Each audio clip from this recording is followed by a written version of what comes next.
छोले भटूरे। कालाहंडी नाम के गांव में एक ढाबा था। उसका मालिक का नाम था हंसराज। उसके ढाबे में वही रसोइया था। वहां स्वाद अच्छा होने के कारण लोग वहां आते थे। यूं ढाबे में कमाई अच्छी होने लगी तो हंसराज को घमंड होने लगा। उसके ढाबे में उसका बनाया हुआ छोले भटूरे बहुत खास था, इसीलिए उसका दाम हमेशा बढ़ाता रहता था। एक बार एक ग्राहक, क्यों भाई हंसराज, हर महीने छोले भटूरे का दाम बढ़ाते जाते हो, ऐसा करोगे तो कैसा? ऐसा ही रहा तो आपके ढाबे पर कैसे आएंगे? कैसे आएंगे?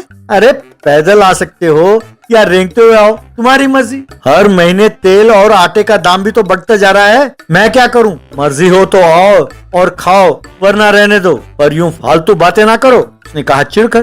कालाहंडी गांव के पास पहाड़ों पर एक गुफा में एक चोरों का गिरोह था। उसका सरदार का नाम था बलविंदर। बलविंदर को खाने का बहुत शौक था। उस गुफा में एक खास रसोइया को खाना बनाने के लिए रखा था। बलविंदर को उसका पकाया हुआ खाना बिल्कुल पसंद नहीं था। एक दिन रसोइये ने छोले भटूरे बनाया। उसे खाकर बलविंदर, इसे छोले भटूरे कहते हैं? कमबख्त, तुम्हें नॉनवेज बनाना नहीं आता तो मैं तुम्हारे लिए वेजिटेरियन बन गया और वेजिटेरियन खाना ही खाने लगा, और तुम वेजिटेरियन भी इतना बेकार बनाते हो, निकम्मे।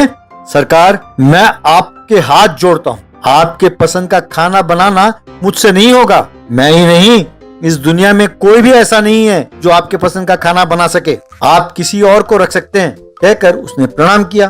खामोश, सरदार से जबान लड़ाते हो। अगर सरदार चाहे तो स्विगी या उबर ईट्स से भी ऑर्डर देकर खा सकते हैं। वो इसीलिए हिचकिचा रहे हैं कि कहीं गुफा का पता ना चल जाए।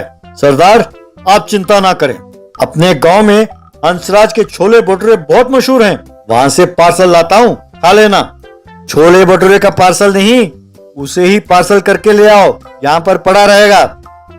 इस तरह उन चोरों ने हंसराज को पकड़ा और एक डंडे से उसे जानवर की तरह हाथ पैर बांधकर उल्टा लटका कर ले आए। सुनो हंसराज, अब तुम ही इस गुफा के चीफ कुक हो। अगर खाना स्वादिष्ट ना हुआ तो तुम्हें चूल्हे में फेंक दूंगा, खबरदार, कहकर चेतावनी दिया। यूं हंसराज उन्हें खाना बनाने लगा। उन सबको छोले भटूरे बनाकर देने लगा। उसे खाकर बलविंदर, शाबाश हंसराज, अब से मैं दिन में तीनों टाइम छोले भटूरे ही खाऊंगा। हम सबको तीनों टाइम छोले भटूरे ही चाहिए। एक दिन छोले भटूरे बनाते हुए हंसराज, कमीनों, इन सबको तीनों टाइम छोले भटूरे बनाकर मैं तो तंग आ गया हूँ। आटा गूंथ गूंथ के मेरे तो हाथ दर्द करने लगे। कमबख्त, ऐसे खाते हैं जैसे पहले कभी ना खाया हो, ऊपर से मेरे खाने के लिए कुछ भी नहीं छोड़ते। हे भगवान, ये मेरा क्या हाल हो गया है। कोई तरकीब सोचकर यहाँ से बचकर निकलना होगा, ऐसा उसने सोचा। बाद में उसने छोले भटूरे में जुलाब की गोली मिलाई। सारे चोर बड़े चाव से खाने लगे। थोड़ी देर में बलविंदर और चोरों ने पेट पकड़ लिया। सरदार, पेट गड़बड़ कर रहा है, हाय रे, अब पेट गड़बड़ कर रहा है सरदार, कहने लगे।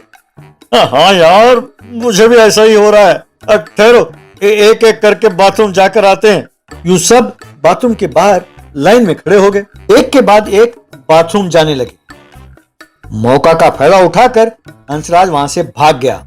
ये देख चोर उसका पीछा करने लगे।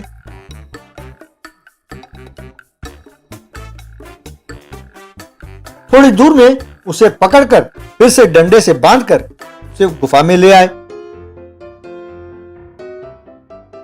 क्यों हंसराज, तुमने सोचा कि तुम जुलाब मिलाओगे तो हमें पता नहीं चलेगा? अरे उसे रखा हम ही ने था। हर महीने हम इसे नियमित रूप से लेते हैं, इसीलिए उसे मिलाया तो हमें कुछ नहीं हुआ।